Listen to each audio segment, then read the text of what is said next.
बिस्मिल्लाहिर्रहमानिर्रहीम। अस्सलाम वालेकुम दोस्तों, मैं फ़हीम अब्बास आपको खुशामदीद कहता हूँ न्यूज़ कैफ़े में, और उम्मीद करता हूँ कि आप सब खैरियत से हैं और आज के दिन का एक अच्छा सा आगाज़ भी कर चुके हैं।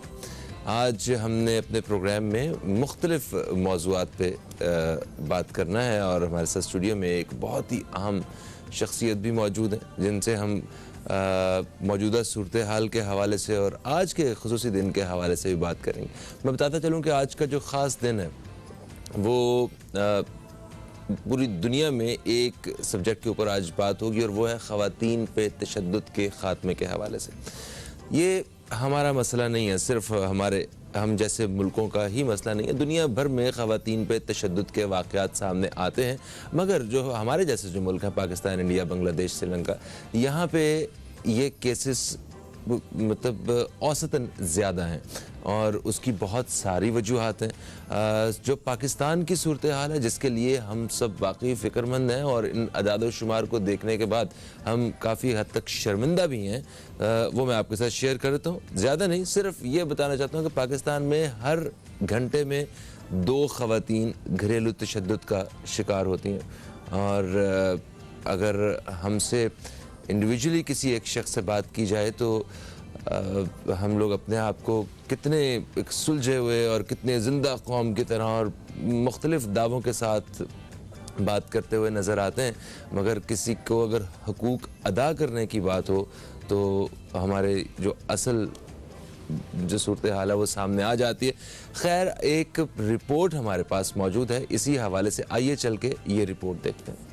दिन औरतों पर तशद्दुद के खात्मे का आलमी दिन है। अक़वाम मुत्तहिदा ने यह दिन मनाने का फैसला 1999 में किया। इस दिन का मकसद दुनिया भर के लोगों को ये शऊर देना है कि वो ख़वातीन की इज्जत और एहतराम को यकीनी बनाए। दुनिया भर में ख़वातीन जज्बाती, जिस्मानी और जिनसी तशद्दुद का निशाना बनती हैं। ख़वातीन पर तशद्दुद की बहुत सारी इक़साम हैं, जिनमें कम उम्री की शादी, पब्लिक मुलाकात और दफातर में उन्हें हिरासा करना, घरेलू तशद्दुद, तेजाब गर्दी के साथ रेप और कत्ल जैसे संगीन जराइम भी शामिल हैं। ख़वातीन पर तशद्दुद का रवैया सिर्फ तरक्की पजीर ममालिक का ही खासा नहीं, बल्कि तरक्की याफ्ता ममालिक में भी ख़वातीन महफूज नहीं है। अक़वाम मुत्तहिदा की एक रिपोर्ट के मुताबिक दुनिया भर में तकरीबन 35% ख़वातीन जिंदगी में कभी न कभी जिस्मानी या जिनसी तशद्दुद का निशाना बनती हैं। इनमें यूरोप के तरक्की याफ्ता ममालिक भी शामिल है। अगर पाकिस्तान की बात की जाए तो यहाँ गैरत के नाम पर कत्ल से लेकर तशद्दुद की बेशुमार इक़साम राइज है, जिनका निशाना औरत बनती है। पाकिस्तान कमीशन बराए इंसानी हकूक की रिपोर्ट के मुताबिक 2004 से लेकर 2016 तक पाकिस्तान में औरतों पर जिनसी तशद्दुद के तकरीबन 4000, आग से जलाए जाने के तकरीबन 1500, खुदकुशी के तकरीबन 35,000 केसेस सामने आए, जबकि औरतों के अगवा के 5000 से जायद वाकयात अलग रिपोर्ट हुए। पाकिस्तान में ख़वातीन पर तशद्दुद के खात्मे के लिए कवानीन तो मौजूद हैं, लेकिन इन पर अमल दरामद कराना एक बड़ा चैलेंज है और जब तक इन कवानीन पर अमल दरामद नहीं होता, हव्वा की बेटी मुश्किलात का शिकार रहेगी।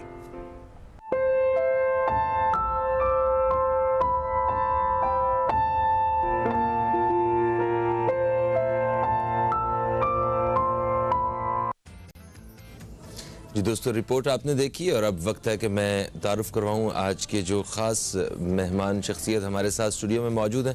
मैं बताता चलूँ कि आप एक एंकर पर्सन हैं, आप सीनियर जर्नलिस्ट हैं, इसके साथ साथ ह्यूमन राइट्स एक्टिविस्ट हैं। ह्यूमन राइट्स एक्टिविस्ट के साथ साथ आप एनिमल राइट्स एक्टिविस्ट भी हैं।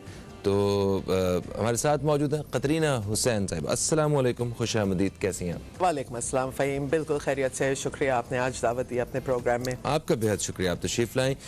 ख़वातीन के साथ होने वाले तशद्दुद के ख़ात्मे का आज आलमी दिन भी है, तो इस हवाले से पाकिस्तान की सूरत हाल को देखते हुए जो आपका अपना जो तज्ज़िया है उस हवाले से क्या बताएंगे? देखिए फ़हीम, अब बात मैं कर सकती हूँ नंबर्स की, स्टेटिस्टिक्स की, लेकिन असली कहानी उससे जाहिर नहीं होगी। एक जो रिपोर्ट है, एक स्टेटिस्टिकल रिव्यू एक शाया होता है, तो उसमें कहा था कि पाकिस्तान में 28% ख़वातीन ने रिपोर्ट किया है कि उनके साथ घरेलू तशद्दुद हुआ है। यानी कि अगर एक कमरे में 4 औरतें बैठी हों तो उनमें से एक घरेलू तशद्दुद का निशाना बनी है या बन रही हैं। अब ये कहानी यहाँ पे ख़त्म नहीं हो जाती, कहानी बहुत ज़्यादा मारना, हाथ उठाना, लेकिन उस पर यह भी आपने करना है कि जहनी अजियत देना, जी हाँ, गाली गलोच करना, बेसिक अगर कोई औरत की कोई ख्वाहिशात है, बीवी अगर पढ़ना चाहती है या काम करना चाहती है या कुछ भी, उसको रोकना, उसको इंसान पूरे बराबर ना समझना, उसको वो हक नहीं देना। और फिर ये जो सबसे बड़ी शिकायत आती है जो मैं सुनती हूँ वो ये कि तुम्हारा ही कसूर था। और फिर तो वो बहाना बन जाता है मारने का भी, तशद्दुद करने का भी, और उसके साथ ज़बानी तशद्दुद, गाली गलोच, ये सारी चीज़ें एक औरत की अना को मार देती हैं, एक औरत की अपनी सेल्फ रिस्पेक्ट ख़त्म कर देती हैं। तो वो औरत को आप इतना, एक अंग्रेज़ी में टर्म होता है गैसलाइट, कि अब वो खुद यकीन करना शुरू कर देती कि हाँ मैं इसी काबिल हूँ, हाँ मैं ही बुरी हूँ, हाँ ये सारा मेरा ही कसूर है, मुझे मार पड़े तो सही है। ये सबसे ज़्यादा ख़तरनाक होता है, बिकॉज एक 24 घंटे आप एक शख्स के साथ रह रहे हों और वो इस तरह मुस्तकिल कह रहा हो कि सारा कसूर तुम्हारा है और ये जो भी मसला है सारा तुम्हारी वजह से। और कुछ तो यहाँ पे मैंने देखा है कि वो औरतों को शुरू हो जाते कि तुम मनहूस हो, ये भी हो जी जी जी जी जी। इवन वो बच्चे के हवाले से मतलब कि बेटा और बेटी की पैदाइश के हवाले से कितनी बड़ी जहालतें हमारे यहाँ देखने को मिलती हैं। खैर एक वक्फे का वक्त है जी, वक्फे से वापस आएंगे तो हम मज़ीद बात करेंगे कतरीना हुसैन साहिबा से इस हवाले से भी, और ख़ास तौर पे एनिमल राइट्स के हवाले से। अभी वो इतनी अफसोसनाक खबर कि वो शेर जिसके बारे में सोशल मीडिया पर हम देख रहे थे वो शेर मर गया। हम एक वक्फे से हो ले फिर बात करते हैं इस बारे में। कहीं मत जाइए, न्यूज़ कैफ़े देखते रहिए, अब तक देखते रहिए। वेलकम बैक, आप देख रहे हैं न्यूज़ कैफ़े, मैं हूं फ़हीम अब्बास और न्यूज़ कैफ़े में आज हमारे साथ हैं कतरीना हुसैन साहिबा, जिनसे हम वक्फे से पहले बात कर रहे थे ख़वातीन पे घरेलू तशद्दुद के ख़ात्मे के हवाले से। अच्छा, ख़वातीन पे तशद्दुद की बहुत सारी अक़साम है, जैसे मारना, पीटना, धक्का देना, ज़ख्मी करना, दर्द पहुंचाना, जिस्म पे तेज़ाब फेंकना, ज़बरदस्ती शादियां करवाना, कम उम्र में शादियां करवाना और ना जाने क्या क्या। अगर इस हिसाब से देखा जाए तो एक रिपोर्ट के मुताबिक तकरीबन 90% ख़वातीन जो हैं वो तशद्दुद का शिकार होती हैं। तो उन्हें कहीं ना कहीं ज़िंदगी में जो है वो इस चीज़ का निशाना बनाया जा रहा होता है, उनके जो हुकूक है वो उनकी फराहमी नहीं हो रही होती है। तो आपको क्या लगता है कि ये हमारा एक बहुत बड़ा सोशल मसला है?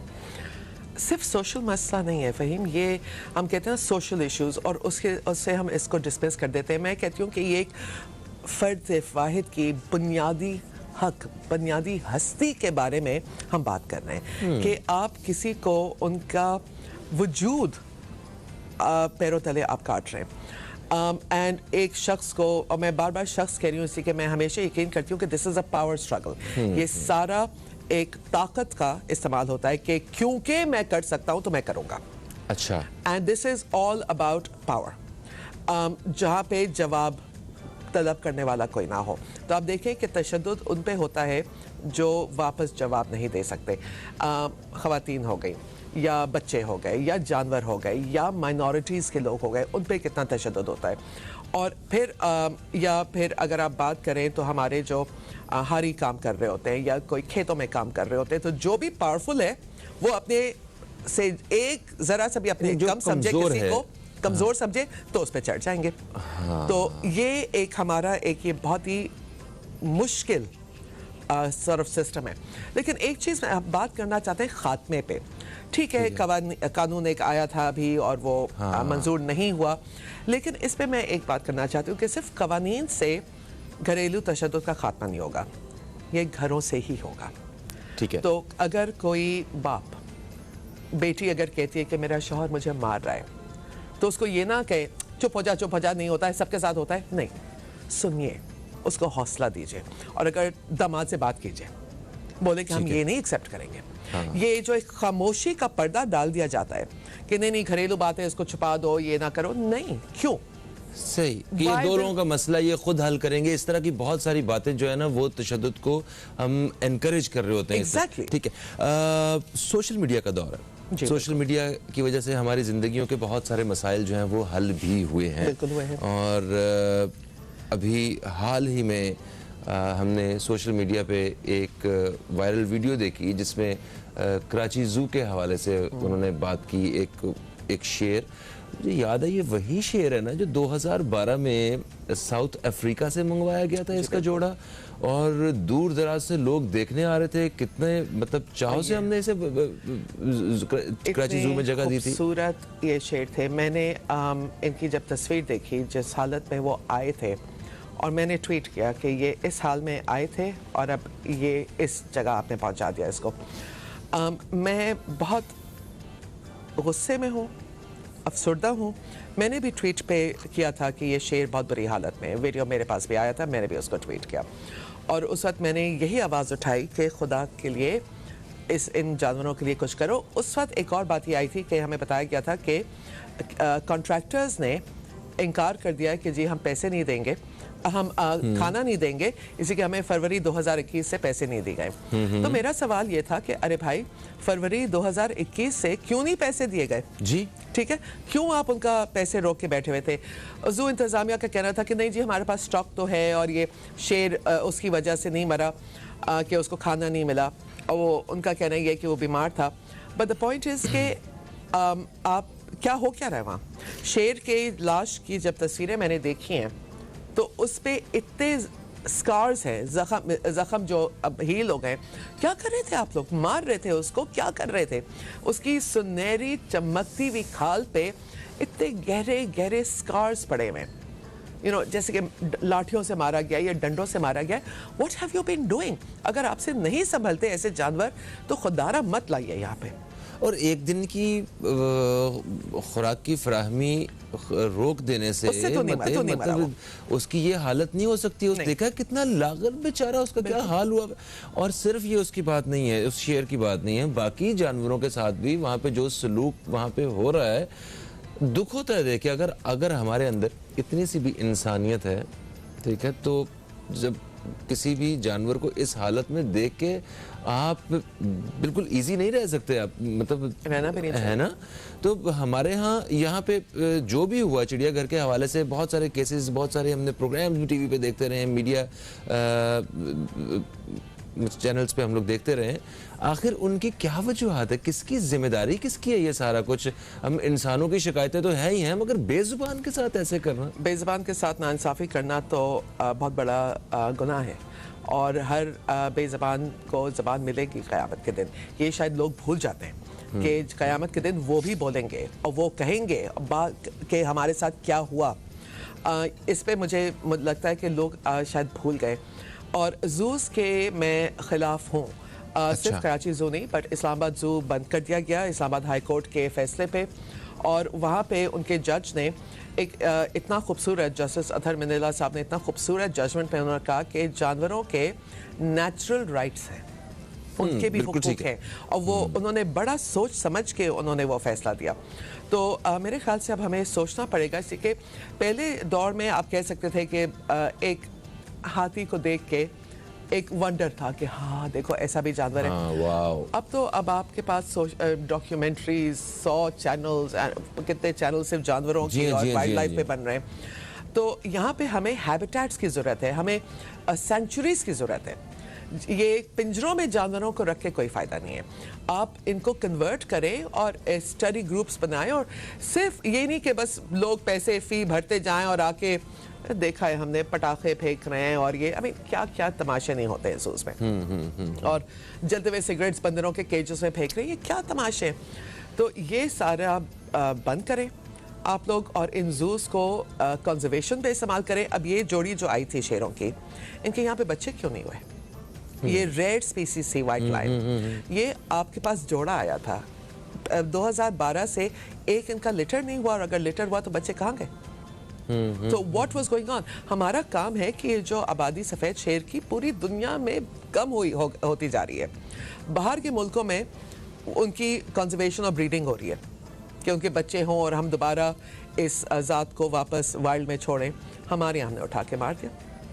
अच्छा, ये जो भी हुआ, और ये अभी सोशल मीडिया की वजह से शुक्र अल्हम्दुलिल्लाह ये बात सामने आई। अगर ये सोशल मीडिया ना होता तो ये वीडियो ये कभी सामने ना आती, और ये पता नहीं ऐसे ही होता। हाँ, कब से ये सारा पहला कुछ हो नहीं रहा है। ओके, कावन जो हाथी था इस्लामाबाद जू जो इतना मशहूर हुआ, वो भी तो सोशल मीडिया पे आया ना। एक यंग एक स्टूडेंट थी समर, वो पाकिस्तान आई, उन्होंने देखा एंड उन्होंने वीडियो चलाई कि देखो ये हाथी एक पिंजरों में जंजीरों में उसको बांध के रखा हुआ है कई साल। आखिरकार कावन कैम्बोडिया गया, वहाँ पे सैंक्चुरी पे, मैं उसकी वीडियोस मेरे पास डेली आती हैं। वहाँ पे दरिया में तैर रहा है, वहाँ पे जंगल में घूम रहा है, उसको खाना उसको नाश्ते के वक्त खुद टहलते हुए आते हैं एंड ही इज रोमिंग। और उसकी आंखें बदल गई हैं। फ़हीम, लोग मुझसे कहते हैं कि आपको कैसे पता है जानवर? कहती हूँ ज़बान नहीं है, आंखें पूरी कहानी बता रहे हैं। बिल्कुल ऐसा, बिल्कुल ऐसा। और जो उन्हें कुदरती एक माहौल चाहिए, अगर हम वो नहीं दे सकते तो इससे बेहतर है कि उनको वहीं रहने दे जहाँ पे वो हैं। बिल्कुल, एब्सोल्युटली। और ये जूस का अब दौर गुजर गया है भाई, 21वीं सदी। आप सोचो भाई, ये इनको कन्वर्ट करो, जो आपके इतने बड़े बड़े जूस हैं, यही फंड्स आप इस्तेमाल करें कंजर्वेशन और लोगों को। क्लाइमेट चेंज हमारे सर पे आ रहा है, एनवायरनमेंट की हमें इतना काम करना है और हम यही पुराने जूस के चक्कर में पड़े हैं। एक वक्फा है जी, वक्फे के बाद वापस आते हैं तो मजीद इस हवाले से बात करते हैं। सिर्फ जू के बारे में तो हम इदारों को कसूरवार ठहरा के हम बात कर लेंगे, मगर सड़कों पे जो इन बेचारे कुत्तों का और बिल्लियों का जो हाल है, और गधे जो हम और इंसानों के बीच में रहते हैं, ये जानवर, उनके साथ क्या हो रहा है, इस पर भी मैं चाहता हूँ कि हमें बात करनी चाहिए। एक छोटा सा वक्फा है दोस्तों, वक्फे के बाद वापस आते हैं, इस हवाले से बात करते हैं। कहीं मत जाइए, न्यूज़ कैफे देखते रहिए, अब तक देखते रहिए। वेलकम बैक, आप देख रहे हैं न्यूज़ कैफ़े, मैं हूं फ़हीम अब्बास और न्यूज़ कैफ़े में कतरीना हुसैन हमारे साथ मौजूद हैं। वक्फे से पहले कतरीना जी हम बात कर रहे थे वो चिड़ियाघर के हवाले से होने वाले उस एक अफसोसनाक वाक़े के बारे में, जिसमें वो सफ़ेद बब्बर शेर जो है वो खुराक की किल्लत की वजह से और अदम तवज्जो की वजह से वो मर गया। इस हवाले से हम बात कर रहे थे। मुझे बताइए, ये जो इंसिडेंट हो चुका है और माजी में पता नहीं कितने इंसिडेंट्स ऐसे होते रहे हैं जो सोशल मीडिया की वजह से सामने भी नहीं आ पाए, और ये बहुत बड़ा नुकसान भी है। तो ये जो कसूरवार लोग होंगे, जिन लोगों की गफलत की वजह से इस तरह के वाक़यात देखने को मिलते हैं, उनके साथ क्या सलूक होना चाहिए और फौरी तौर पर क्या एक्शन होना चाहिए? अकाउंटेबिलिटी फौरी तौर पे। ये एक पाकिस्तान का एसेट था, तो अगर आप जानवरों को if you going to treat them like property, जो हमारे यहाँ है कि वो प्रॉपर्टी है, तो फिर ये प्रॉपर्टी पाकिस्तान की थी और ये पाकिस्तान की प्रॉपर्टी को डिस्कार्ड किया गया है। तो एक आला सतह की एक इंक्वायरी होनी चाहिए। सिर्फ ये कैजुअल एक तो जू वालों से ये इंक्वायरी नहीं चलेगी। और दूसरी बात ये कि मैं तो कह रही हूँ कि अभी जो मेरी डिमांड है वो ये कि हर जू की एक इन्वेंट्री होती है कि जी इतने जानवर हैं, ये इतने शेर है, इतने बंदर है, इतने ये, वो इन्वेंट्री निकाली जाए और इंडिपेंडेंट वेट्स जो जानवरों के डॉक्टर हैं वो जाके एक एक जानवर को चेक करें कि उनको मेल न्यूट्रिशन है या उनको किसी बीमारी है या फंगस है या क्या, बिकॉज जानवरों की बहुत बीमारियां होती हैं और जू में तो ऑब्वियसली होंगी, जी जी जी, हर जगह होती हैं, बट उनका इलाज होता है, उनके डॉक्टर्स होते हैं। यहाँ पे I don't understand what's going on. I want to believe कि यहाँ पे खैरख्वाह है जू में, लेकिन उसका सबूत चाहिए। जू के अलावा अगर बाहर की बात करें जहाँ पे कोई इदारे और वो लोग इन्वॉल्व नहीं हैं, मैं कहता हूँ कि हम सभी ऐसे हैं।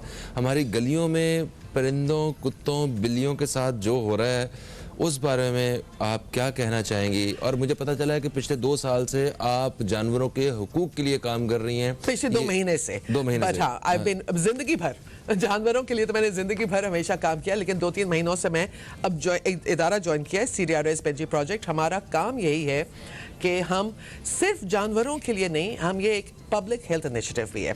देखिए, कुत्ते जब लोग डरते हैं कि कुत्ता काट लेगा, रेबीज एक बीमारी है, बहुत ही खौफनाक बीमारी है, उसके लिए इंजेक्शन है ताकि वो कुत्ते को टीका मिल जाए तो वो अगर खुदा ना खासा किसी को काट भी ले तो उनको कुछ नहीं होगा। ठीक है। तो हमारा ये कहना ये कि यहाँ पे कुत्तों को जहर दे देते हैं, गोली मार देते हैं। कराची में तो खास कर बहुत ही ज़्यादा जुल्म हो रहा है। तो मैं आपके प्रोग्राम के ज़रिए मैं अपील करना चाहती हूँ कराची शहर की इंतज़ामिया को कि खुदारा ये रोकें, जहर देना रोकें। और सोल्यूशन हमारे पास है। हम लोग ये कह रहे हैं कि हम जानवरों को पकड़ते, कुत्तों को पकड़ेंगे, ठीक है, उनको टीके लगाएंगे, उनकी ऑपरेशन करेंगे ताकि वो बच्चे पैदा ना करें। अच्छा। आबादी को कम करने का तरीका सिर्फ यही है। 1984 में मेरे कुत्ते को, मैं उस वक्त कॉलेज में थी, मेरे कुत्ते को जहर देके मार दिया गया 84 में। अच्छा, ठीक है? पालतू कुत्ता था? पालतू कुत्ता था। वो गोश्त उन्होंने जहरीला फेंका, किसी चिड़िया ने, चील ने उठा के गिराया, वो हमारे घर में गिरा, मेरे कुत्ते ने खा लिया, बेचारा मर गया। तो 84 से लेके अब तक अगर आप स्ट्रे डॉग्स को, यहाँ पे कहते हैं आवारा कुत्ते, मैं कहती हूँ नहीं, इनको आप कहिए लावारिस कुत्ते। ये लावारिस जानवर हैं, इनके लिए कोई तो बोले। और एक चीज़ जो मैं चाहती हूँ कि लोग ये अंडरस्टैंड करें, मुझे पता है लोग कुत्तों से डरते हैं, लेकिन ये कुत्ते अगर ना हो तो आपके घरों में हर किस्म के चूहे और अजब अजब सी चीज़ें आने लगेंगी, बिकॉज एक बैलेंस होता है। जी। ये कुत्ते जो है सड़कों पे ये उनको मारते हैं, और अगर आप सारे कुत्तों को मार दें एक इलाके में तो देखिएगा कि उसके बाद क्या क्या वाइल्ड लाइफ आपके घरों तक में नहीं घुसेगी। कराची में चूहों की आबादी, कचरा उठाने वाला तो कोई है नहीं, और ये पूरे पाकिस्तान की, सिर्फ कराची की बात मैं नहीं करूंगी, पूरे पाकिस्तान में हमारा एक बहुत बड़ा ट्रैप न्यूटर, पकड़ो जानवर को, न्यूटर करो, उसकी ऑपरेशन करो, वैक्सीनेट करो और रिलीज करो। अच्छा, तो ये सारा काम जो है, जैसे आप भी एक इदारे के साथ अभी मुंसलिक हैं और आप उनके लिए भी काम कर रही हैं, यही ये बहुत अच्छी बात है। तो एक इदारे की, प्राइवेट इदारे की, एक एनजीओ की एक लिमिटेड सी रेंज होती है ना? उस रेंज से बाहर निकल के आप काम नहीं कर सकते। जितना मर्जी जोर लगा लें आप, दर्जनों से, सैकड़ों और सैकड़ों से हजारों तक चले जाएंगे।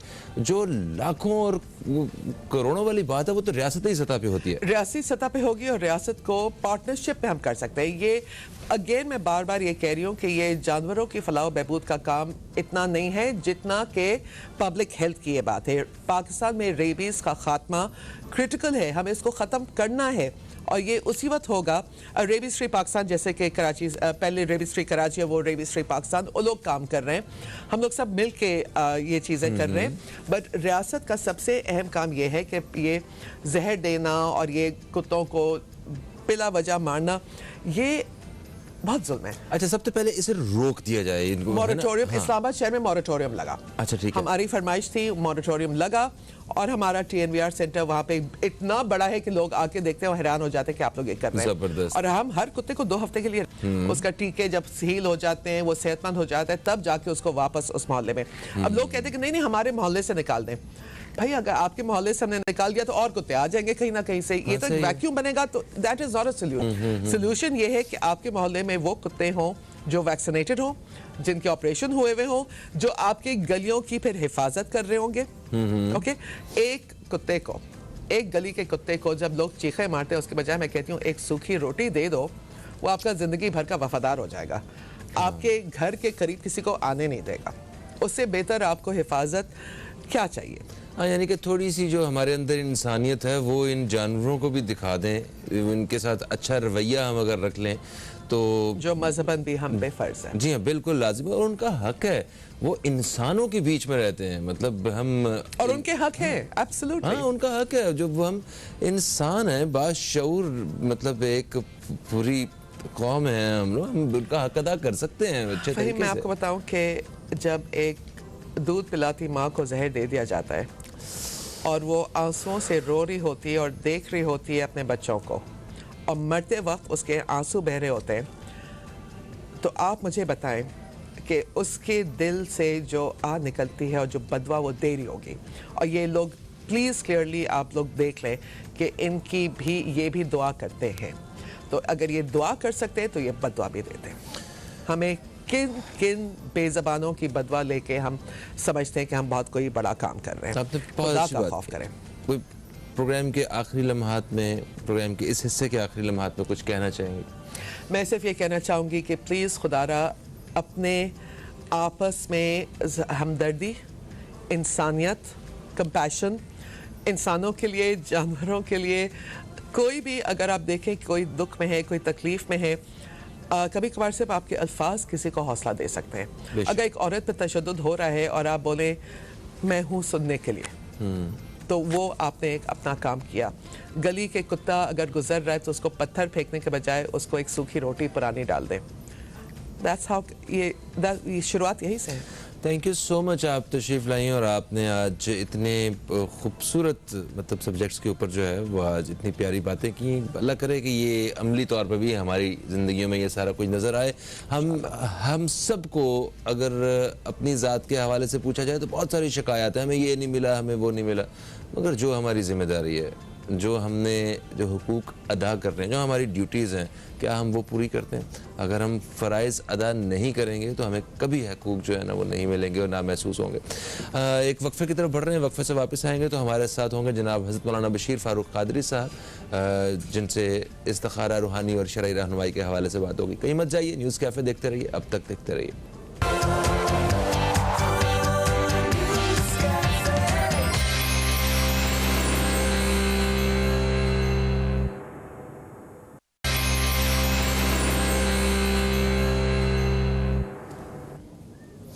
एक वक्फे के बाद आपको फिर से खुश आमदीद। आप देख रहे हैं न्यूज़ कैफ़े, मैं हूं फ़हीम अब्बास। और जो न्यूज़ कैफ़े के जो नाजरीन हैं वो जानते हैं कि जुमेरात और जुमे के रोज़ प्रोग्राम के दूसरे हिस्से में हमारे साथ मौजूद होते हैं जनाब हज़रत मौलाना बशीर फ़ारूक क़ादरी साहब, जिनका ताल्लुक़ है सिलानी वेलफेयर इंटरनेशनल ट्रस्ट से। आप इस ट्रस्ट के चेयरमैन हैं और इसके साथ साथ मुल्क के एक नामवर और पसंद किए जाने वाले इस्लामिक स्कॉलर भी। आप हमारे साथ स्टूडियो में मौजूद हैं, आपको खुशामदीद। अस्सलामु अलैकुम, कैसे हैं आप? वालेकुम सलाम व रहमतुल्लाहि व बरकातुहू, अल्हम्दुलिल्लाहि रब्बिल आलमीन अला कुल्ली हाल। माशाल्लाह। सबसे पहले तो आपको आपका एक वो जो बड़ा एक रूहानी सा दौरा रहा गुज़श्ता हफ्ते, उसकी मुबारकबाद। बहुत शुक्रिया। और इस वजह से हमारी आपकी और नाजरीन की मुलाकात भी नहीं हो सकी। यकीनन उस दिन वो मुझे टीवी पे बिल्कुल पसंद नहीं कर रहे होंगे, देख के कह रहे होंगे कि आज बशीर साहब की तरह, बशीर साहब की तरह। खैर, तो आज और कल जो है जुमेरात और जुमे के रोज़ जो है वो बशीर साहब हमारे साथ न्यूज़ कैफ़े में मौजूद होते हैं। आपसे इस्तिखारा के हवाले से और रूहानी और शरई रहनुमाई के हवाले से एक नशिस्त रहती है। तो अपने जो सवालात हैं आपके कोई भी काम के मुतल्लिक, रिश्तों के मुतल्लिक, या जो भी आप समझते हैं कि जिसका इस्तिखारे से आपको जवाब हासिल करना चाहिए, आप वो हमारे टेलीफोन नंबर पर कॉल कर सकते हैं और रूहानी और शरई रहनुमाई के हवाले से भी बशीर साहब की मौजूदगी का भरपूर फ़ायदा उठा सकते हैं। जी सब, जब तक हमारे कॉलर्स हमें कॉल करते हैं, मैं चाहता हूँ कि कुछ महंगाई से मुतल्लिक बात करें। हम रोज़ाना, हम वीकली हमारी कोशिश होती है कि हम एक दो प्रोग्राम्स जो है महंगाई से मुतल्लिक इस तरह की किसी न किसी टॉपिक के जो है मुतल्लिक करें। आपका तो रोज़ाना का कोई 1.25 करोड़ से ज़्यादा का वो खर्चा होता है लोगों के ऊपर खर्च करने का, एक सिर्फ खुराक का। तो जब चीज़ों की कीमतें बढ़ती हैं तो ये 1.25 करोड़ तो मेरा ख्याल है कि बहुत आगे चला गया होगा। और आप लोग किस तरह मैनेज कर रहे हैं? बिस्मिल्लाहिर्रहमानिर्रहीम। आपने फरमाया कि 1.25 करोड़ रुपए की खुराक आपकी रोज़ाना होती है और दाम बढ़ते हैं तो क्या करते हैं। पिछले महीने मुझे बताया गया, मेरे लोगों ने कहा कि सिर्फ 2 मिलियन रुपए हमने सिर्फ कुकिंग ऑयल में ज़्यादा दिए, एक महीने में 2 मिलियन और बढ़ गए। ओके। देखिए, गंदम जो है ना, ये रीढ़ की हड्डी है। हम इस वक्त पाकिस्तान में हमारी रिक्वायरमेंट है 2 करोड़ 70 लाख टन। रिक्वायरमेंट नहीं, पैदावार है। अच्छा, 2 करोड़ 70 लाख टन, ठीक है। और रिक्वायरमेंट है 3.25 करोड़ के आसपास। ओके। अब मसला ये है कि हमारे यहाँ 1 एकड़ पर पैदा होती है गंदम 30 मन, और रशिया पैदा करता है 1 एकड़ पर 60 मन। तो अगर आप पाकिस्तान में साइंसदान मौजूद हैं, वज़ीर आज़म पाकिस्तान से अपील करता हूँ, चारों सूबों के वजारत ये क्या कहते हैं ज़राअत, इनके सेक्रेटरीज को बुलाएं और माहिरीन को बुलाएं, और जो बीज बनाते हैं साइंसदान को बुलाएं, और ये तय कर लें भाई जब वहाँ की ज़मीन ये दे रही है तो हमारी ज़मीन क्यों नहीं दे सकती। वहाँ तो बर्फ़ है वहाँ पे। अच्छा, अंदाज़ा लगा लें कि हमारे यहाँ इस वक्त 62 रुपये किलो है गंदम, और खुदा न खास्ता ये हो जाएगी 72 रुपये किलो। ये क़यामत और बढ़ सकती है। तो वज़ीर आज़म साहब माशाल्लाह, आप हर चीज़ पर ध्यान दे रहे हैं। खुदारा आप चारों को बुलाएं, वज़ीरों को भी, इनके सेक्रेटरी को बुलाएं, और यूनिवर्सिटीज़ में जो साइंसदान उनको बुलाएं, बिठाएं। बहुत आसान नुस्खा है। आप आराम से 350 करोड़ टन आराम से ले लोगे पाकिस्तान। अच्छा, बहुत सारी ज़मीनें रियासत के हाथ में है, वो ज़मीनें दोबारा उनको लोगों को दे दे, पट्टे पे दे दे, लेकिन कुछ करें। अगर माजी में कुछ नहीं किया तो अब आप भी नहीं करेंगे तो हर साल 2-3% पाकिस्तान की आबादी बढ़ रही है। हमारी पैदावार अच्छी है, 2 करोड़ 70 टन पैदावार के बावजूद भी आपको गंदम इंपोर्ट करनी पड़ती है। डॉलर ऊपर जाता है। खुदारा आप ऐसा करें जो करने का काम है। इस मुल्क में बहुत सारे मुखलिसीन हैं, अक्सर तादाद अगरचे मुखलिसीन की न सही लेकिन अच्छे लोग मौजूद हैं। हम जब आपको मशवरा देते हैं हमें मत बुलाएं, हमारा शोभा नहीं है, लेकिन जिनको बुलाना को बुलाएं। इंशाअल्लाह आप देखिएगा, अगर आज मेरी स्पीच को, मेरी इस बात को वज़ीर-ए-आज़म जो है नोट कर लेते हैं और कल बुलाते हैं तो इंशाअल्लाह अगले साल आप देख लीजिएगा गंदम हमारी 50 तक आ जाएगी इंशाअल्लाह इंशाअल्लाह। और ये बात बिल्कुल सही है क्योंकि जितने साजगार मतलब माहौल हमारे पास हैं इस मतलब ज़राअत के लिए, ये दुनिया में और कहीं नहीं हो सकते। और उसके बावजूद अगर हमारी पैदावार कम है अच्छा तो हो सकती है ना। अच्छा देखिए, एक दूसरी बात कहूँगा, वज़ीर-ए-आज़म ने लिखा है कि लैंड माफिया के पास 5,595 अरब की सरकारी अराजी जो है इस पर का कब्ज़ा है। तो जनाब चीफ जस्टिस साहब, आप माशाल्लाह बड़े मुतहरिक हैं। ये मेरे पास वज़ीर-ए-आज़म का पैगाम मौजूद है, ये अखबार की सबसे पहली लीड है ये। तो ये अगर हमारे पास ऊपर इस वक्त 35,000 अरब का कर्ज है, 35,000 अरब से ज़्यादा का कर्ज है, तो ये 6,000 अरब तो ये आ जाएंगे। तो कौन सा ऐसा इदारा है कि जो बगैर हाथ पाँव का है? हमारे पास मौजूद इदारे, भाई इनसे ले लेना। 6,000 अरब की जो ज़मीन कब्ज़े है, 6,000 अरब की ज़मीन कब्ज़ा है, तो वज़ीर-ए-आज़म साहब कौन सा ऐसा मसला है जो आपके लिए मसला हो? आगे बढ़े, चीफ ऑफ आर्मी स्टाफ अपना रोल अख्तियार करें। चीफ जस्टिस गुलजार साहब बहुत मुतहरिक हैं, आजकल तो कराची आए हुए, गुज़िश्ता रोज़ से कराची से हैं। तो मैं चाहूँगा कि भाई इस पर काम करो ना। हम पाकिस्तानी आपसे अपील करते हैं कि जिनके पास 6,000 अरब की अराजी है उनसे लें और हमारा कर्ज उतारें। भाई हमारा कर्ज अगर आप नहीं उतारोगे तो क्या होगा? आप जैसा मुतहरिक वज़ीर-ए-आज़म अगर हमें मिल गया है तो उससे फ़ायदा उठा लेना। बिल्कुल सही। और एक बात और, हुकूमत के हवाले से बात कर रहे हैं तो हमारी एक बड़ी ही अफसोसनाक खबर हमने सोशल मीडिया पे देखी कि कराची चिड़ियाघर में वो शेर मर गया है। पहले वो मर गया, वो 2012 में बड़े मान के साथ हमने साउथ अफ्रीका से एक जोड़ा मंगवाया था। लोग दूर दूर से देखने आते थे। सफ़ेद शेर था, ये सफ़ेद बब्बर शेर। उसकी खुराक की किल्लत की वजह से क्या हालत की हुई थी। और सोशल मीडिया पे खैर वो गर्दिश कर रही थी, वीडियो लोग देख रहे थे, अफसोस कर रहे थे। वो खुराक बहाल की गई। पता चला कि जो खुराक फ्राहम करते हैं उन इदारों को पेमेंट नहीं हुई है वक्त पे, उन्होंने खुराक जो है ना वो रोक दी। देखिए, मैं अनाउंस करता हूँ कि अगर ऐसा मसला है ना तो सैलानी आपको शरीयत के दायरे में रहते हुए गोश्त दे सकता है। ऐसे जानवरों के लिए सैलानी के पास जो सदक़े का गोश्त होता है, उस सदका इंसान को भी दे चलता है और जानवरों को भी चलता है। तो मैं रियासत से कहूँगा कि आपको पाकिस्तान में कहीं भी अगर ऐसे मसाइल है ना तो हम खड़े हैं आपके साथ। जिंदाबाद, अल्लाह ताला सलामत रखे आपको। और हमने वक्फे से पहले भी बात की इसी हवाले से। और सिर्फ इदारों के साथ साथ हम लोगों को खुद भी अपने अंदर ये एक थोड़ा सा जज्बा पैदा करना है। सही बात देखें, रियासत पैसे बजट अनाउंस करती है, लेकिन बीच के लोग जो है ना माज़अल्लाह उनका हक भी खा जाते हैं। अरे और तो और ये जो हमारे पानी पीते हैं, पानी, इसके लिए भी कुछ केमिकल्स जो है ना वो रियासत मुकर्रर करती है कि केमिकल इसमें डाले जाएंगे, तो उस केमिकल से भी लोग पैसे चुरा लेते हैं। अब जिस मुआशरे के अंदर इतना बड़ा जुल्म हो कि करोड़ों लोगों की ज़िंदगी से खेलते, करोड़ लाखों की ज़िंदगी से नहीं। अल्लाह अकबर।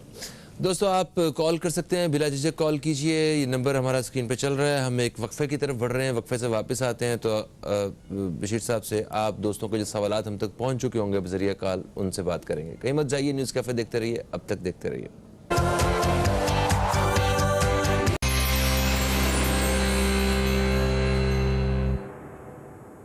एक वक्फे के बाद आपको फिर से खुश आमदीद। आप देख रहे हैं न्यूज़ कैफ़े, मैं हूं फ़हीम अब्बास। न्यूज़ कैफ़े में जनाब हज़रत मौलाना बशीर फ़ारूक क़ादरी साहब हमारे साथ मौजूद हैं और आप दोस्तों के सवालात दौरान वक्फ़ा हमने वो शामिल कर लिए हैं प्रोग्राम में। आइए इन पे बात करते हैं।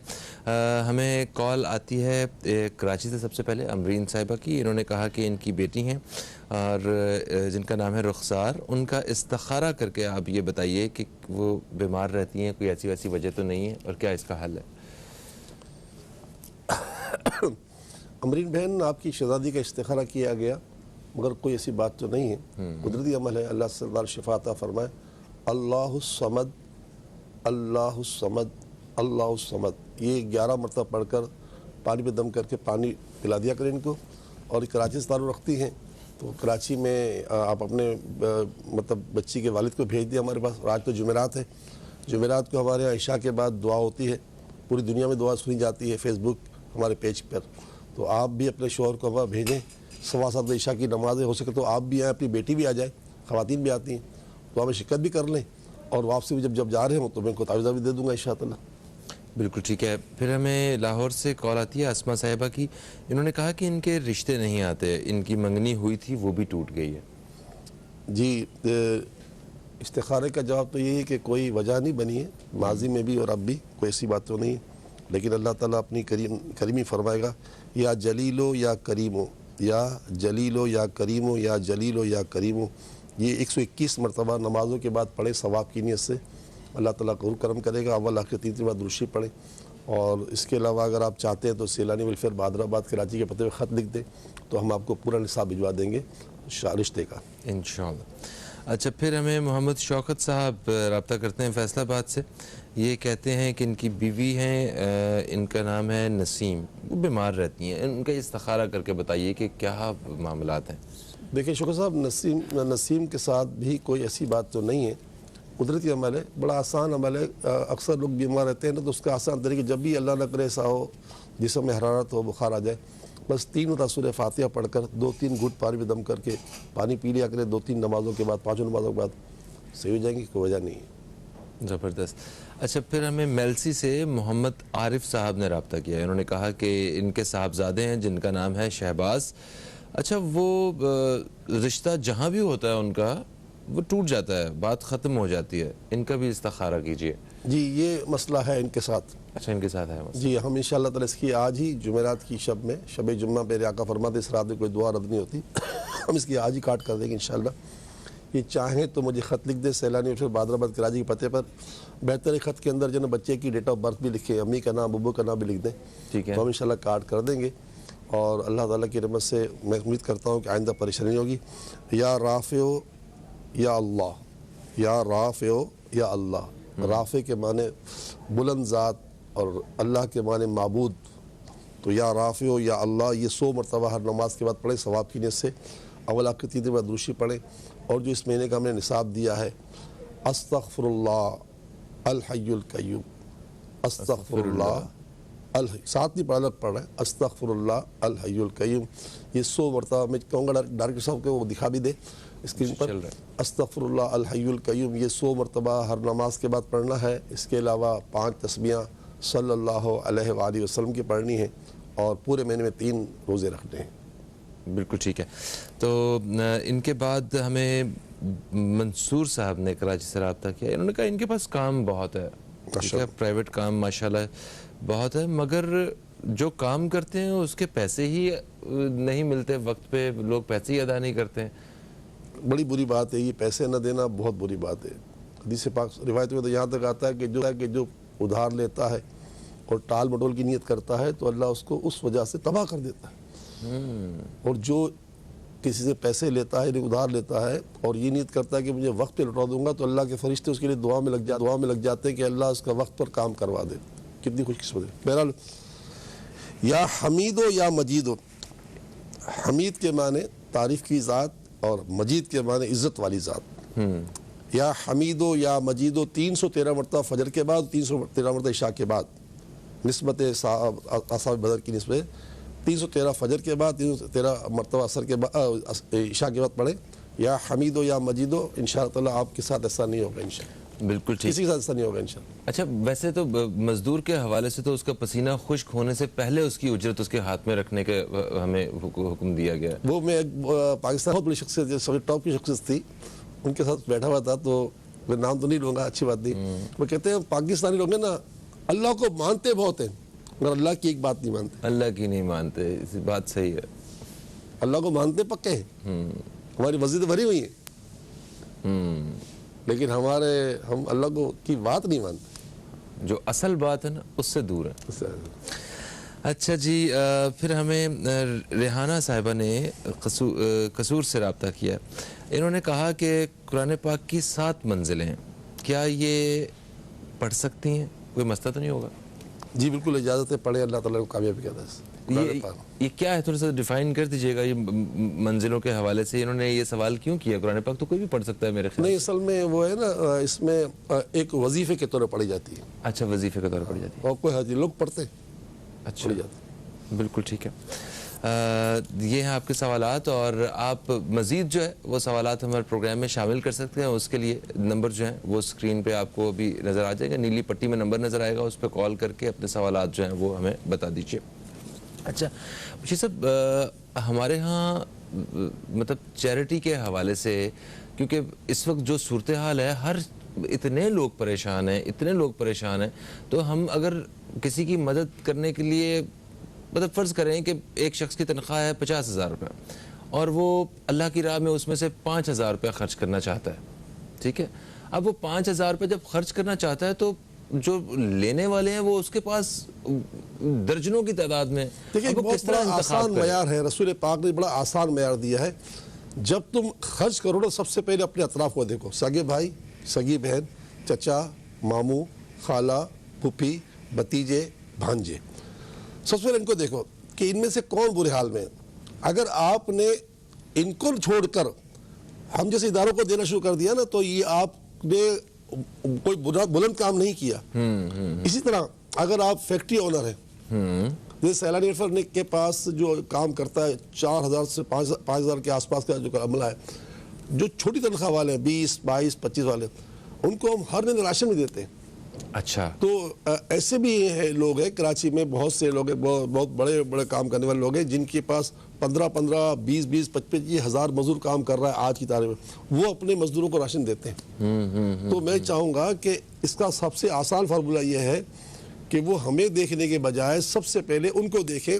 और जाहिर है मुझे पता है ना कि मेरे मामू का क्या हाल है, मुझे पता है, मेरे सामने की बात है, उनकी तनख्वाह कितनी, उनके बच्चों की कितनी तनख्वाह, तो सबसे पहले मैं उनको नवाजूं। अच्छा, ये तो वो है जो आप कह रहे हैं फंड्स, ये तो अतिया, ज़कात भी इनको आप दे सकते हो, बगैर बताए दे सकते हो। अच्छा, बगैर बताए बता सकते हो इनको ज़कात भी, अगर ये ज़कात के मुस्तहिक है तो ठीक है ना। एक तो शख्स होता ज़कात का मुस्तहिक तो नहीं होता, लेकिन होता गरीब है।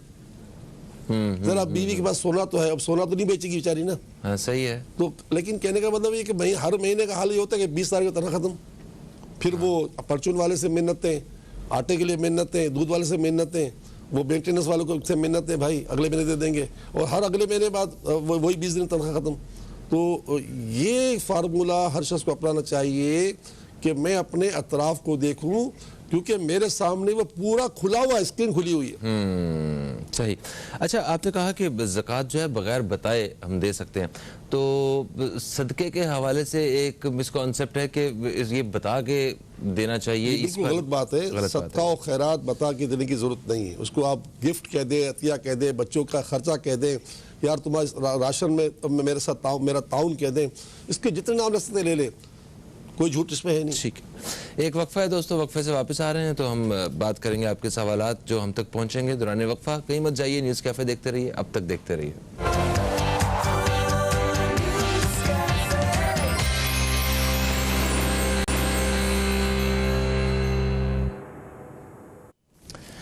एक वक्फे के बाद आपको फिर से खुश आमदीद। आप देख रहे हैं न्यूज़ कैफ़े, मैं हूं फ़हीम अब्बास। न्यूज़ कैफ़े में जनाब मौलाना बशीर फारूक कादरी साहब हमारे साथ हैं। आप दोस्तों का सवालात प्रोग्राम में शामिल किए जा रहे हैं। दौरान वक्फा जो सवालात हमने लिए हैं उनको शामिल करते हैं। हमें कराची से सबा साहिबा ने हमें फ़ोन किया, इन्होंने कहा कि क्या आँखों में मोतिया है और इस्तिखारा करके मुझे ये बताएं कि मेरे लिए ऑपरेशन करवाना बेहतर है या नहीं। इस्तिखारा का जवाब ये है कि ऑपरेशन कराया जा सकता है, करवाया जा सकता है, और ऑपरेशन से पहले भी हो सके तो ऑपरेशन के वक्त भी जो है ना वो पढ़ते रहे बिस्मिल्लाहिर्रहमानिर्रहीम या सलामो बिस्मिल्लाहिर्रहमानिर्रहीम या 111 मतलब नमाज के बाद पढ़े। और क्योंकि आँखों का ऑपरेशन है ना, तो बेहोश भी नहीं किया जाएगा, उसने पढ़ते रहे या बिस्मिल्लाहिर्रहमानिर्रहीम या सलामो बिस्मिल्लाहिर्रहमानिर्रहीम, ताकि ये ऑपरेशन आखिरी ऑपरेशन हो। ठीक है, वो एक खौफ सा जो ऑपरेशन से पहले है जिसकी वजह से इन्होंने सवाल भी पूछा होगा, वो खत्म, ऐसी कोई बात नहीं, ऐसी बात नहीं इंशाअल्लाह। अच्छा, फिर हमें कनीज़ फ़ातिमा साहिबा ने कराची से रब्ता किया। इन्होंने कहा कि इनकी भांजी हैं, बहुत बीमार हैं और उनको कैंसर भी डायग्नोज हुआ है। आप प्लीज़ इस्तिखारा करके इनके बारे में बताइए। देखें, अल्लाह ताला अपनी रहमत फरमाए, अद्दुआ रद्दुल क़दा युरद्दुल क़दा, दुआ तकदीर बदल देती है। आप अपनी भांजी के लिए हमसे जब यहाँ रब्ता कर सकती हैं तो सैलानी पर भी तशरीफ़ ले आए। और आज तो जुमेरात है, प्यारे आका फरमाते जुमेरात की रात कोई दुआ रद्द नहीं होती और अल्लाह का फ़ज़ल है बहुत सारे लोगों की दुआएं कबूल होती हैं। तो आप कराची से बाहर होते तो मैं आप कहता फेसबुक पेज पर आप आ जाते हैं हमारे लाइव, लेकिन आप यहाँ आ जाएँ इंशाअल्लाह हमारे साथ इज्तिमाई दुआ में शिरकत करें और वजीफ़ा भी ले जाएँ। एक वजीफ़ा जो मैं यहाँ दूँगा वो ये है कि 100 मरतबा सूरह फातिहा पूरे दिन में किसी वक्त भी 100 मरतबा सूरह फातिहा अव्वल आखिर 3 बार दुरूशी पढ़कर पानी पर दम करके पानी पिलाएं, मरीज़ा को दम भी करें, अल्लाह से दुआ मांगें, 3 काम करें। ये मुजर्रब वजीफ़ा है ख़ास करके ऐसे मर्ज़ का जो मौलिक मराज़ है, अल्लाह ताला ने शिफा अता फरमाए। आमीन सुम्मा आमीन। अच्छा, फिर हमें कराची से फौजिया साहिबा ने रब्ता किया। इन्होंने कहा कि इनके भाई हैं उमर, इनके रोज़गार के मसाइल हैं, इन्हें कोई जॉब नहीं मिलती है और अगर जॉब मिलती है वहाँ इनका दिल नहीं लगता। तो दिल तो लगाना पड़ेगा ना, क्योंकि ये तो रोज़गार तो जो रीढ़ की हड्डी है और ये वाजिब भी है। माँ बाप को भी बच्चों को खाना खिलाना ये तो वाजिब का दर्जा रखता है। तो बहरहाल कि वजह तो कुछ भी नहीं है और बस ये कि इनको रसूल पाक फरमाते सल्लल्लाहु अलैहि वसल्लम कि जो शख्स अल्लाह ताला का कसरत से जिक्र करता है, मुझ पर दुरूद पढ़ता है, अल्लाह उसकी तंगदस्ती दूर फरमा देता है। तो उससे कहें कि चलते फिरते उठते बैठते सारा दिन पढ़ते रहे, वज़ू हो या ना हो, जब याद आए पढ़ना शुरू करते, जब भूल जाए कोई बात नहीं। या अल्लाह हो या रहमान या रहीम, या अल्लाह हो या रहमान या रहीम, बेहिसाब पढ़ें, दिन में 1000-1500 मरतबा पढ़ें और कम अज़ कम 5 तस्बीह दुरूद शरीफ की पढ़ लें सल्लल्लाहु अलैहि वसल्लम की। कि हदीस पाक में आता है कि जो शख्स दिन भर में 500 बार दुरूद पाक पढ़ेगा वो कभी मोहताज नहीं होगा। सुभान अल्लाह, सुभान अल्लाह। अच्छा, फिर हमें मिसेस माजिद ने कराची से रब्ता किया। उन्होंने कहा कि इनके भाई हैं, उनके भी रोज़गार का मसला है, इस्तिखारा करके बताइए। वजह कुछ भी नहीं है, इनको कहें जो मैंने इनको वजीफा दिया ये पे अमल, इस पर अमल करें। ठीक है, बिल्कुल ठीक है। अब्दुल रहमान साहब ने हमें लाहौर से रब्ता किया। इन्होंने भी कारोबार में बेहतरी के लिए कहा है कि रहनुमाई कीजिए। ये क्या पढ़ा करें?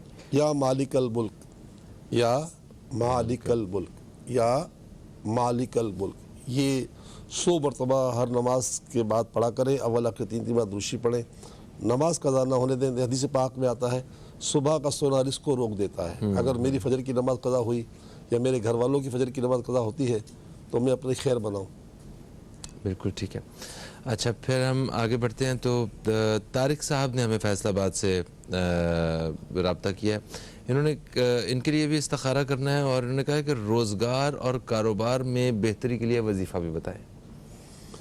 इस्तिखारा तो ऐसी कोई बात नहीं है। या रऊफ़ हो या रहीम हो, या रऊफ़ हो या रहीम हो, या रऊफ़ हो या रहीम हो, ये 111 मरतबा हर नमाज के बाद पढ़ लें। अव्वल आखिर 3 बार दूसरी पढ़ें, इंशाअल्लाह ताला कारोबार में बहुत बेहतरी आ जाएगी। सवाब की नीयत से पढ़ें, सवाब भी हो और काम भी हो। बिल्कुल ठीक है। अच्छा, फिर हमें लाहौर से फ़ायज़ा साहिबा ने रब्ता किया। इन्होंने कहा कि इनके मामू हैं जो ICU में हैं, उनके लिए प्लीज़ दुआ कीजिए। लाखों करोड़ों दुआएं, अल्लाह उनको शिफा अता फरमाए और उनके मामू के साथ दुनिया में जितने भी लोग इस वक्त बीमार हैं, अस्पतालों में हैं या घरों में हैं, ICU में या वेंट पर है, सबके लिए लाखों करोड़ों दुआएं, अल्लाह ताला शिफा अता फरमाए। या सलामो या अल्लाह, बेहिसाब पढ़ें सारे घर वाले, या सलामो या अल्लाह, या सलामो या अल्लाह, वही सारी सलामतियों का मालिक है, ज़रूर सलामती से माला माल करेगा। बिल्कुल ठीक। और जितने भी नाजरीन हमें इस वक्त देख रहे हैं, आप भी या सलामो या अल्लाह उनके लिए पढ़ सकते हैं। अच्छा, और फिर हमें मुजम्मिल साहब ने कराची से रब्ता किया। इनका सवाल जो है वो ये है कि ये जो पत्थर होते हैं पहनने वाले, क्या इनको पहनना चाहिए और इनसे कोई फ़ायदा भी हासिल होता है? ये जो डेट ऑफ बर्थ और स्टार के साथ जो पहनते हैं। देखिए, पत्थर को पहनना बिला कराहत जायज़ है, बिला कराहत जायज़ है, बिल्कुल। अच्छा। लेकिन ये गैर मौसर है, असर नहीं है इनका कुछ।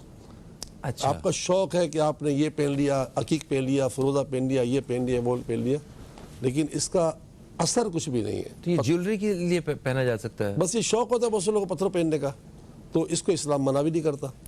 अच्छा, मगर इसमें शर्त यह है कि वो पत्थर जो है उसकी जो नीचे जो है वो जो है सोना नहीं हो, चांदी हो। अच्छा, और चांदी ठीक है। भी जो है वो 4.5 माशे से कम हो, इतने बड़ी भी नहीं हो। अच्छा अच्छा अच्छा। और अकीक तो सुन्नत भी है, अकीक पहनना। मतलब ये सुन्नत हो सकता है क्योंकि हदीस पाक में कि सरकार 2000 के बाद जो अंगूठी थी ना उसमें मोहर नबूवत थी, अच्छा पत्थर का हमने नहीं सुना। लेकिन बहरहाल पत्थर पहनने की ममानियत बिल्कुल नहीं है, ठीक है। मगर पत्थर गैर मौसर है, असर वाला का असर कुछ भी नहीं है।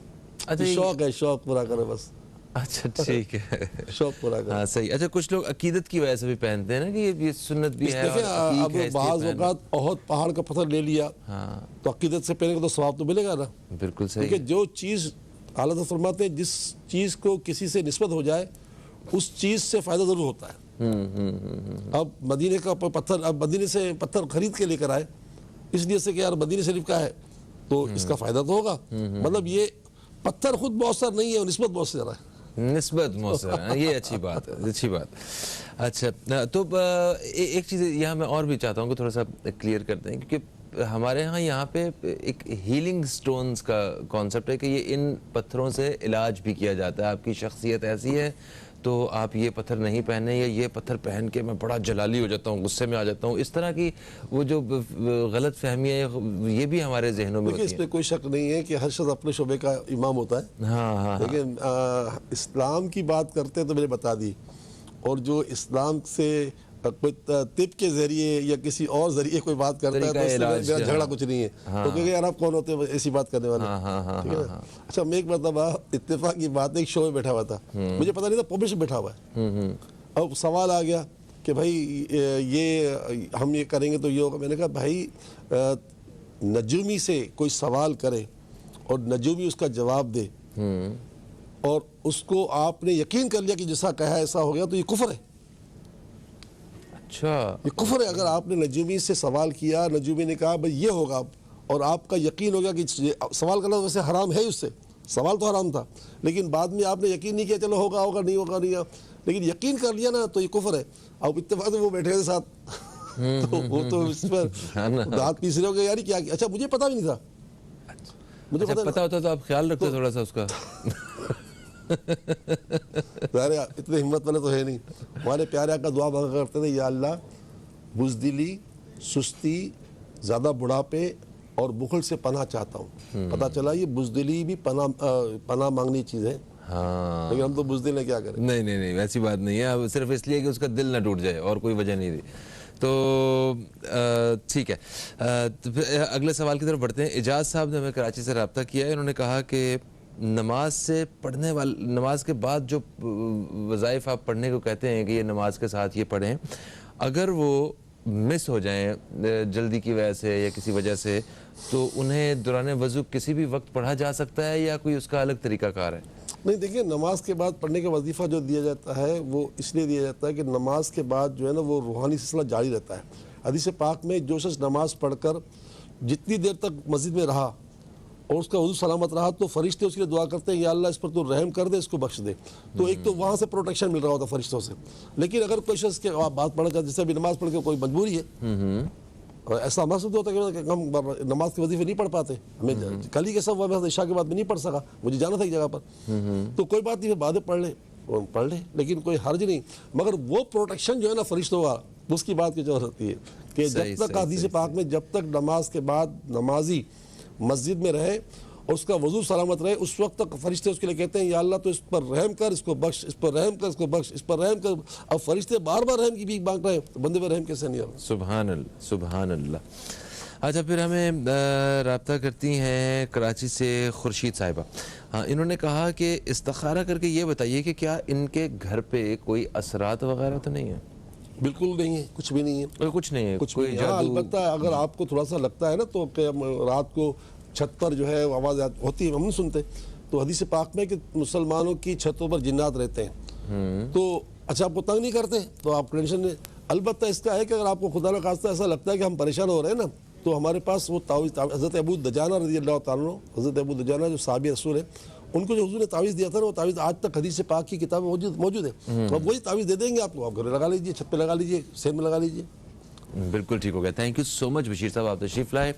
दोस्तों, यकीनन आपको भी हमारा प्रोग्राम पसंद आया होगा। हमारे फेसबुक पेज पे अपनी राय जो है वो ज़रूर दीजिएगा।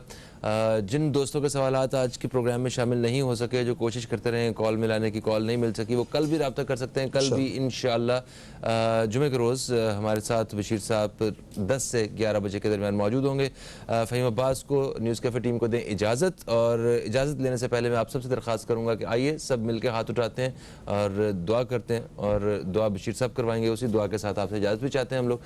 फिर मुलाकात होगी, तब तक के लिए खुदा हाफिज़। पाकिस्तान जिंदाबाद। बिस्मिल्लाहिर्रहमानिर्रहीम, अल्हम्दुलिल्लाहि रब्बिल आलमीन, वस्सलातु वस्सलामु अला सय्यिदिल अन्बिया वल मुरसलीन, जज़ल्लाहु अन्ना सय्यदना मौलाना मुहम्मद सल्लल्लाहु तआला अलैहि व आलिहि वसल्लम मा हुवा अहलु, या अरहमर राहिमीन, या अरहमर राहिमीन, या अरहमर राहिमीन, बतफ़ैल रहमतुल लिल आलमीन, बतफ़ैल उम्मत रहमतुल लिल आलमीन, सल्लल्लाहु तआला अलैहि व आलिहि वसल्लम, अंबिया, सिद्दीक़ीन, शुहदा, सालिहीन, अस्मा, इस्मे आज़म। अल्लाहुम्मा रब्बना आतिना फ़िद दुनिया हसना व फ़िल आखिरति हसना वक़ीना अज़ाबन नार वक़ीना अज़ाबल क़ब्र वक़ीना अज़ाबल हश्र वक़ीना अज़ाबल मीज़ान वक़ीना अज़ाबद दैन। बारी तआला हम पर, हमारे माँ बाप पर, पूरी उम्मत पर रहम करम फरमा। सबकी तमाम बीमारियाँ, परेशानियाँ, दुख, तकलीफ़, रंज, गम, अज़ियत, कर्ब, खौफ, डर, हुज़न, तंगी, सख्ती, कर्ज, फितने, सदमे, फ़क़र, फाका, मायूसी, महरूमी, जादू, आसेब, नज़र बद, मिर्गी के दौरे, बेरोज़गारी, नाचाकी, रिश्तों की परेशानी, बेऔलादी की परेशानी, नाफरमान औलाद की परेशानी, मियाँ बीवी के लड़ाई झगड़ों की परेशानी, क़यामत खेज़ महंगाइयों की बढ़ती परेशानी, हर परेशानी दूर फरमा, दूर फरमा, दूर फरमा। आमीन आमीन आमीन या रब्बल आलमीन। ला इलाहा इल्लल्लाहु मुहम्मदुर रसूलुल्लाह सल्लल्लाहु अलैहि वसल्लम।